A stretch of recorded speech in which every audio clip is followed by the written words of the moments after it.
HarperCollins and Harper Audio present Dr. B, a novel by Immanuel Birnbaum, translated from Swedish by Deborah Bragan Turner, performed by John Lee.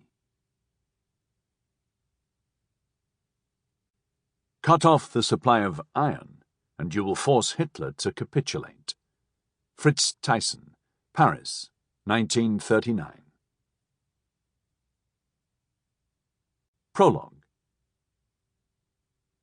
Immanuel's face showed no sign of blushing. It would have been superfluous anyway, for the shame he bore ran deeper than that. He stood with his back to the corridor wall and felt the chill of the plaster against his head.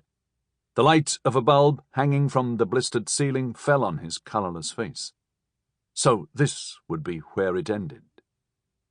He would have liked to withdraw, and yet he remained in the brightly lit corner, right by the turn in the east corridor, on the first floor of Kronoberg prison. From here one had a view in both directions.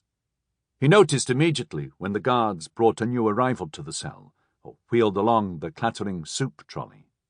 Moreover, it was here the detainees could meet briefly on their way to the linen closet, where they had to leave their bedding at daybreak and collect it at nightfall. Why they let him stay here, he didn't know. The guards came and went, passing him as if he were invisible. Yet it was right here in the corner that the publisher caught sight of him. It was obvious he recognized Immanuel instantly as he came walking down the corridor, holding his sheets. In the light from the bulb, Immanuel saw the publisher look at him coldly, at the man who had been the recently appointed editor, the journalist with the byline Dr. B, the new member of staff who had quickly become known by all as Immanuel. The publishing house lawyer cautioned strongly against all contact with him now. He had offended in a way that could only be viewed as unforgivable for a Jewish immigrant. The lawyer had apparently emphasized just how unforgivable. He had asked for help in making contact with his wife and family. Concern for them had overcome the stranglehold of shame that seemed to render him powerless. His family were living in complete limbo, a situation that must have been unbearable for his wife. His own anxiety kept him awake at night. Gottfried Beermann Fischer did not even pause, nor did he turn when Immanuel addressed him. "Gottfried, listen to me." No. What he was guilty of was patently impossible to forgive. And what would happen to them now, to his family and the publishers? Avoiding deportation looked hopeless. Stockholm had rescued them. They had managed this far, but what was left now? The world was divided. There were places where Jews couldn't live, and there were places they couldn't enter. Immanuel saw the publisher's back disappear into the gloom of the corridor in the direction of the linen closet. It was too dark in the cell to study the report and all its long-winded appendices, but he had read them so many times that certain of the passages had lodged in his mind. Some of the sections he could recite verbatim.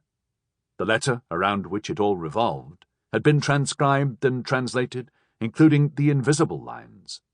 Now the thick sheaf of papers lay on the cold floor beside the bunk. From time to time he groped for one of the pages, held it up to his eyes, and, with a struggle, managed to decipher it.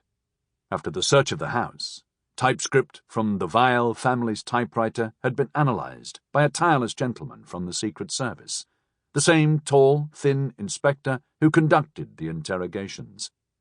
Immanuel made it out, letter by letter. This specimen was typed on a Rheinmetall machine. The serial number of the machine is 161732. It is reportedly the property of Weil. This machine is quite distinctive in that, inter alia, it lacks the letter A with a ring on top.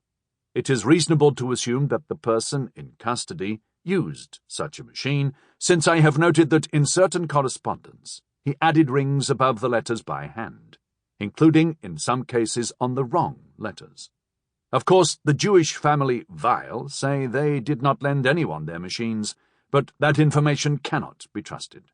In addition, it would be useful if it did prove to be the machine on which the letters were typed, for then we could have a crack at the Weils as well. Sample complete.